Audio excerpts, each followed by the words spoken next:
উসরি ইউসরা, কষ্টের পরেই আছে সুখ। কষ্টের পরেই আছে সুখ। আমাদের জীবনে সুখ বেশি, কষ্ট কম। কয়দিন না খেয়েছিলাম, কয়দিন বিপদে পড়ছি, কয়দিন ডাকাইতে ধরছে, এক মাসের মধ্যে অসুস্থ থাকি কয়দিন আর সুস্থ থাকি কয়দিন, এটা হিসাব করে না। অসুস্থ যে ছিল খালি এটা খেয়াল রাখে, আছে না নাই?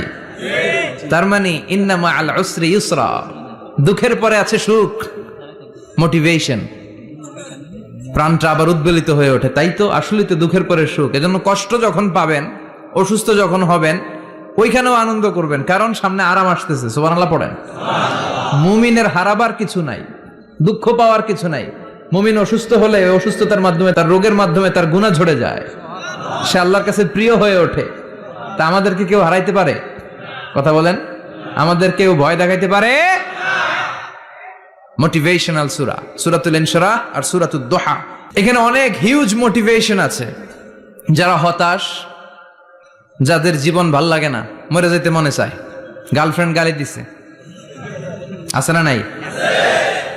আবার বয়ফ্রেন্ড গার্লফ্রেন্ডের গালি দিছে, এ ওড়না পেঁচায়া ফ্যানের মধ্যে ঝুলে আত্মহত্যা করে। কত বড় পাগল, তুই মরলি কেন? গালি দিছে তো কি হয়েছে? হ্যাঁ, বুঝতে চায় না, হতাশ হয়ে যায়। আর বয়স কম তো, ইচড়ে পাকা, অল্পতে কাবু হয়ে যায়। এই সূরাগুলো পড়ে না। এখানে আশার বাণী আছে। আজকে আমি জানি কথা শোনাবো আপনাদেরকে, শুরুতে আগে সংক্ষেপে বলে দেই। এই সূরার মূল কথা হচ্ছে, মানে সেন্ট্রাল থিম বা সাবজেক্ট ম্যাটার, সূরাতুদ দুহার কেন্দ্রীয় আলোচ্য বিষয় হচ্ছে নিরাশ হবেন না, হতাশ হবেন না, হাল ছাড়বেন না, ভরসা রাখবেন কার উপর? মুমিনরা নিরাশ হয়, হতাশ হয়, হাল ছাড়ে নাকি ভরসা রাখে? কার উপর ভরসা? কার উপর? Never be sad, never lose hope. Every time you feel like you cannot go on, you feel so lost that you are so alone. Don't despair and never lose hope, 'cause Allah is always by your side.